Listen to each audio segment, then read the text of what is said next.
नमस्कार दोस्तों, आप देख रहे हैं एक भारत वंचितों की आवाज और आपके साथ मैं हूं राम बाबू गौतम। उत्तर प्रदेश में इंडिया गठबंधन ने भारतीय जनता पार्टी का जो रास्ता है वो रोक लिया है।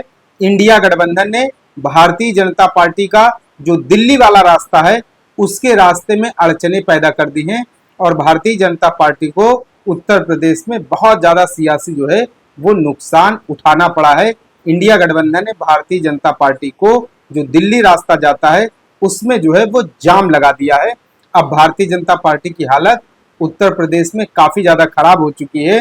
भारतीय जनता पार्टी को उम्मीद थी कि उत्तर प्रदेश में वो 60 से ज्यादा सीटें जीतेगी, लेकिन उसका आंकड़ा महज 30 के पार नहीं कर पा रहा है। बहुत मुश्किल से भारतीय जनता पार्टी को 30 का जो है 30 के आसपास सीटें मिलती हुई नजर आ रही हैं। लेकिन अब इसके पीछे जो है इंडिया गठबंधन की जो इतनी बड़ी जीत हुई है, खासकर उसमें समाजवादी पार्टी की, तो आखिर इसके पीछे वजह क्या रही है?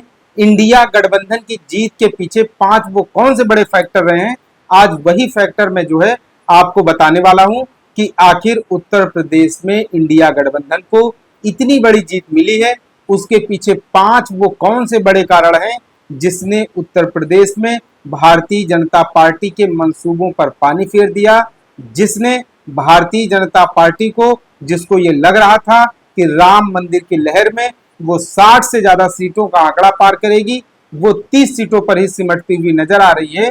भारतीय जनता पार्टी को आखिर वो कौन से 5 बड़े कारण हैं जिनका खामियाजा इस चुनाव में उत्तर प्रदेश में उठाना पड़ा है?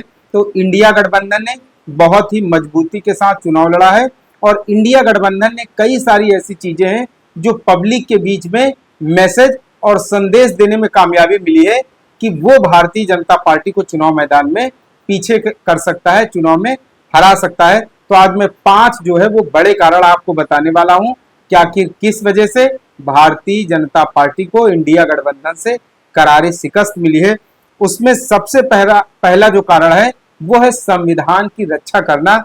दरअसल आपने देखा होगा कि इंडिया गठबंधन की जितनी भी जनसभाएं, जितनी भी रैलियां हो रही थी, उसमें बाबा साहब की तस्वीर लेकर के, बाबा साहब की फोटो लेकर के मंच पर भी, और उसके अलावा कार्यकर्ता जिस तरफ रहते हैं वहां पर आपको बड़ी संख्या में कार्यकर्ताओं के पास और मंच पर बाबा साहब की तस्वीर दिखाई दे रही थी।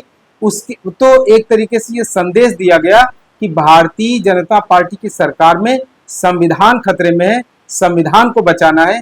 तो इसलिए इस वाले मैसेज ने जो उत्तर प्रदेश में अनुसूचित जाति के वोटर हैं, जो उत्तर प्रदेश में बहुजन वोटर है, उसके बीच में कहीं ना कहीं ये मतलब माइंड में मैसेज भेजने का काम किया है कि संविधान खतरे में है, पहले संविधान बचाया जाए, भाजपा को हटाया जाए, उसके बाद बाकी की चीजें बाद में सोची जाएंगी। तो इस वाले फैक्टर ने बहुत बड़ी संख्या में काम किया है। अब जो दूसरा फैक्टर है उसमें है आरक्षण वाला मुद्दा, जिसमें इंडिया गठबंधन की तरफ से एक नारा दिया गया कि आरक्षण बचाओ और भाजपा को हटाओ। अखिलेश यादव ने अपनी हर जो भी ज्यादातर जो ट्वीट किए हैं उनमें लिखा है कि आरक्षण बचाओ, भाजपा हटाओ, आरक्षण बचाओ। तो आरक्षण बचाने का मुद्दा जो है उत्तर प्रदेश में इसने बहुत ही ग्राउंड लेवल पर, जमीन लेवल पर काम किया है। आप सबको पता होगा 69,000 उत्तर प्रदेश में 69,000 शिक्षक भर्ती वाला जो मुद्दा था, जिसमें 6800 अभ्यर्थियों, दलित और पिछड़े वर्ग के अभ्यर्थियों का जो आरक्षण मारा गया, आरक्षण घोटाला हुआ, वो बहुत बड़ा मुद्दा था। तो इस चुनाव में कहीं न कहीं जो है वो आरक्षण बचाओ वाला जो मैसेज है वो भी दलितों पिछड़ों के बीच में मतलब बहुत ज्यादा गया है।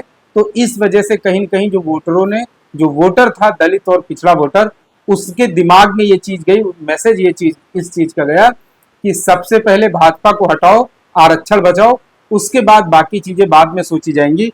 अब तीसरा जो बड़ा फैक्टर है उसमें यह है कि दलित, पिछड़े और मुस्लिम मतदाताओं में कहीं ना कहीं इंडिया गठबंधन ने ये विश्वास पैदा कर दिया, उनके अंदर ये आत्मविश्वास भर दिया कि इंडिया गठबंधन ही भाजपा से कड़ा मुकाबला कर रहा है, कड़ी टक्कर ले रहा है, भाजपा को इंडिया गठबंधन ही हरा सकता है, शिकस्त दे सकता है, पटकनी दे सकता है, पछाड़ सकता है। तो इस वाले मैसेज ने भी बहुत मजबूती से जमीन पर, ग्राउंड लेवल पर काम किया है।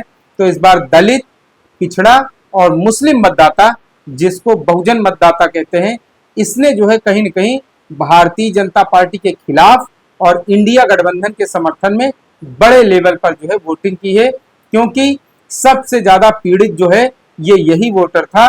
भारतीय जनता पार्टी को हटाने में इस बार इन्हीं वोटरों ने बहुत महत्वपूर्ण भूमिका उत्तर प्रदेश में निभाई है।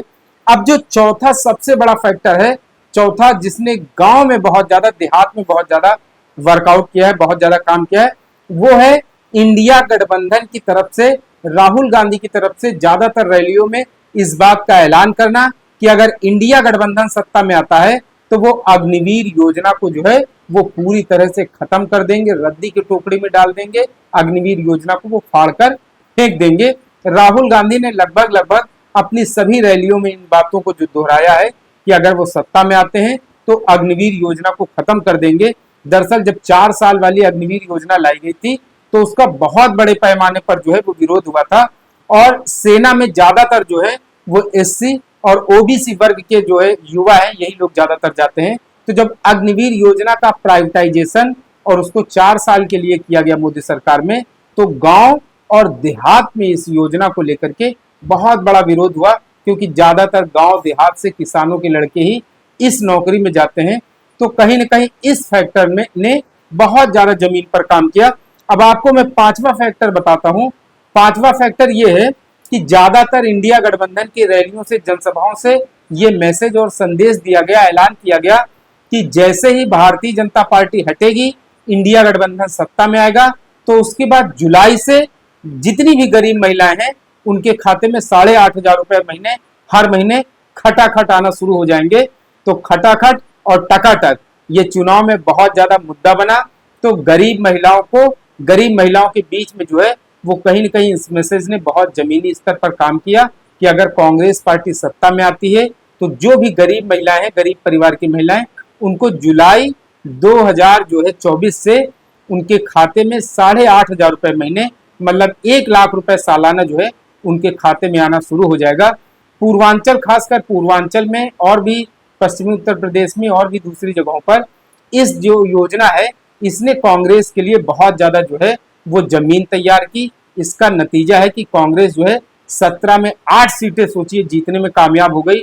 वो कांग्रेस जो 2014 में महज 1 सीट पर, और 2019 में जो है 2014 में 1 सीट पर, और 2014 में 2 सीटों पर, और 2019 में महज 1 सीट पर सिमट गई थी, उस कांग्रेस का उत्तर प्रदेश में कहीं न कहीं पुनर्जन्म हुआ है।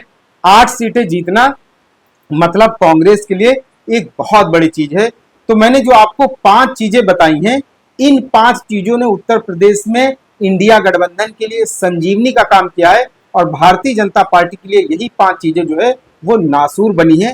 जिसमें से पहला है संविधान की रक्षा करना, दूसरा है आरक्षण बचाना, और तीसरा है दलित, पिछड़े और मुस्लिमों के बीच में ये विश्वास पैदा करना कि उनको इंडिया गठबंधन ही भाजपा से निजात दिला सकता है, और चौथा है अग्निवीर योजना को खत्म करना, और पांचवा है गरीब महिलाओं को जुलाई महीने से 2024 से उनके खाते में 8,500 रुपए आना।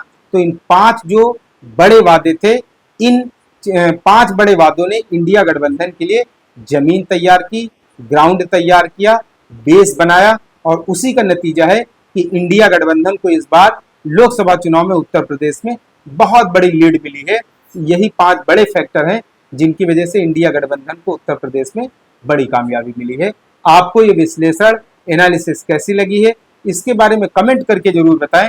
आपसे अपील है, एक भारत को शेयर और सब्सक्राइब जरूर करते रहें, जिससे कि शोषितों, पीड़ितों, वंचितों और मजलूमों की आवाज को सत्ता के शीर्ष तक पहुंचाया जा सके। धन्यवाद।